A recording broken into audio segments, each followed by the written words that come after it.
नेहा अपने घर पर बैठी हुई रहती है, तभी उसके मोबाइल पे फ़ोन आता है। मैडम, आप जल्दी चले आइए, बहुत ही इमरजेंसी केस है, एक्सीडेंटल पेशेंट है। नेहा बहुत जल्दी से उठती है, तैयार होती है और अपने कार पर बैठ करके हॉस्पिटल पहुंच जाती है। पहुंचने के बाद वो बहुत ही आनंद फानंद में पहुंचती है, ऑपरेशन थिएटर पहुंचती है। वहाँ पे बोलती है पेशेंट को लाओ। पेशेंट पहले से वहाँ पर लाया हुआ होता है और जब वहाँ नेहा पहुंचती है, पेशेंट के करीब जाती है, तो पेशेंट का चेहरा देखने के बाद बहुत ही खामोश हो जाती है।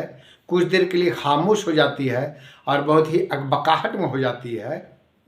तभी उनके हॉस्पिटल के मैनेजर कहते हैं कि इनका बिल अभी नहीं जमा हुआ है, इनके घर वालों को खबर किया गया है, इन्हें 4 लाख रुपए के लगभग जमा करने हैं, ये जमा करेंगे तभी इनका इलाज आगे बढ़ेगा।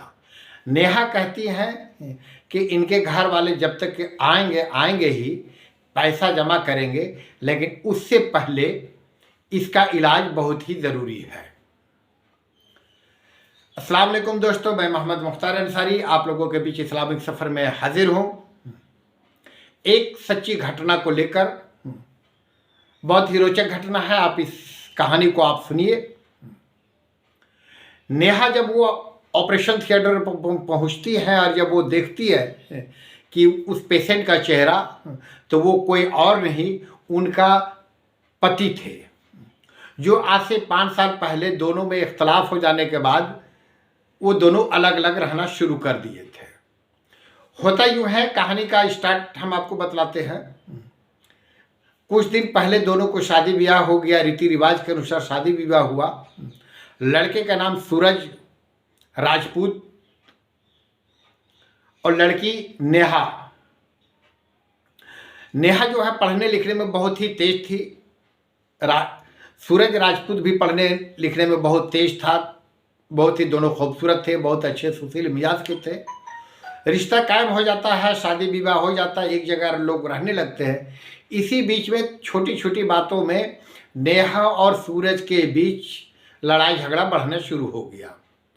और इस बीच में कुछ दिन के बाद में नेहा की सास यानी कि सूरज की माँ भी आ जाती है और उस बीच में सास से भी नेहा की लड़ाई झगड़ा बढ़ना शुरू हो गया, परेशानी बढ़ना शुरू हो गया। सूरज का आदत ऐसा हो गया था कि गलत लड़कों के साथ में शराब पी करके आना और नेहा के साथ में डेली मारपीट करना, बदसलूकी करना, घर से निकलना, ये इस तरह का उसका रीति बन गया था।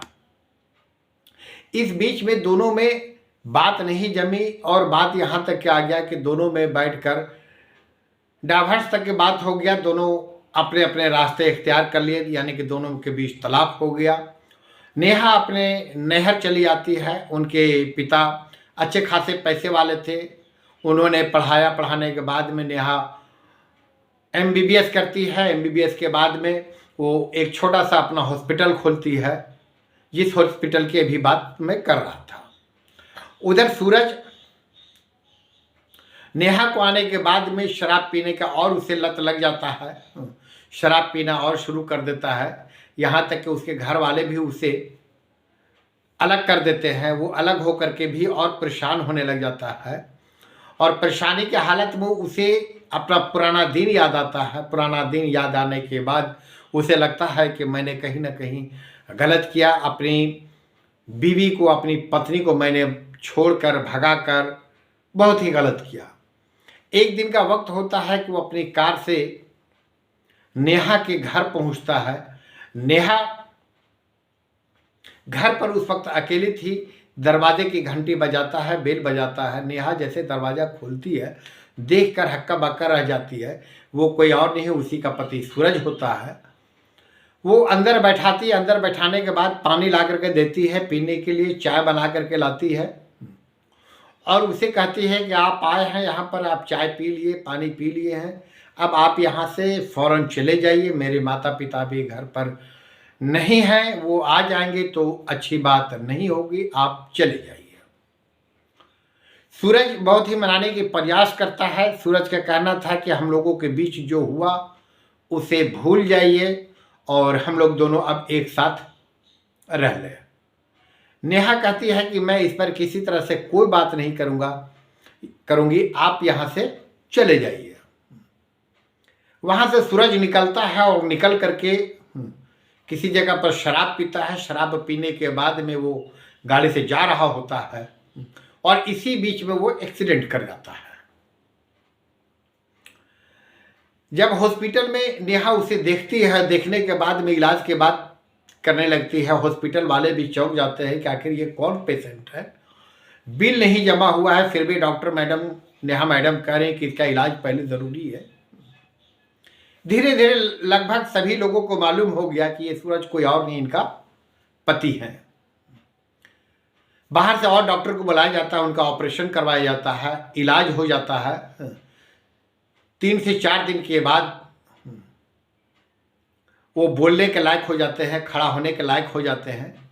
तब नेहा उनसे पूछती है कि आखिर बतलाइए आपका ये एक्सीडेंट हुआ कैसे। सूरज जैसे ये पूछती है, सूरज रोने लगता है और हाथ जोड़कर कहने लगता है कि मैं आपके घर गया था, आपसे बात होने के बाद आपने चलने से, साथ होने से इनकार कर दिया। मैं इसी गम में शराब ज़्यादा पी लिया था और रास्ते में कैसे एक्सीडेंट हो गया मुझे नहीं मालूम। मुझे यहाँ कौन पहुँचाया, कैसे पहुँचाया, मुझे नहीं मालूम।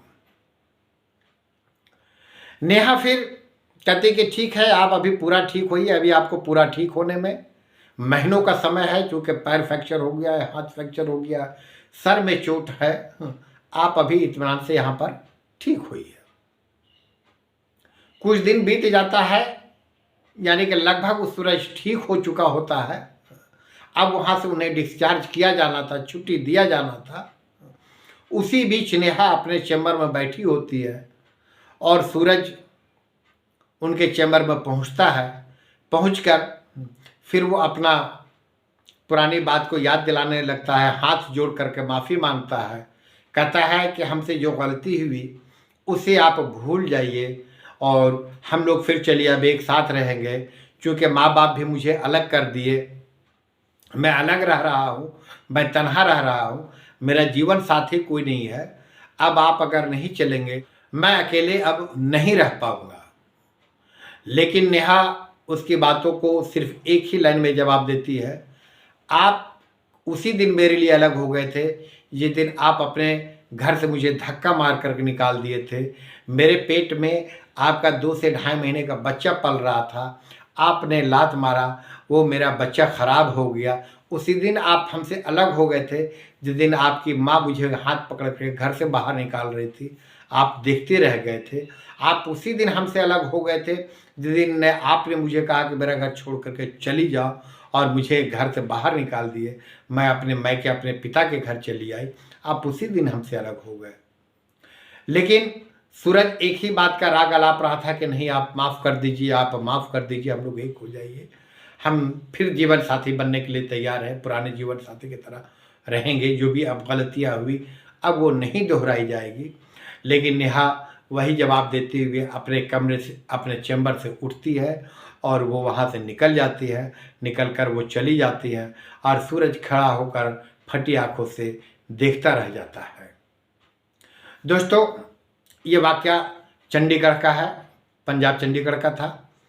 इस वाक़या से, इस कहानी से क्या सीख मिलता है, कमेंट बॉक्स में आप लोग ज़रूर बतलाएं। मुझे इस कहानी को बतलाकर किसी को विचलित करना, किसी को परेशान करना, किसी का शिकायत करना नहीं।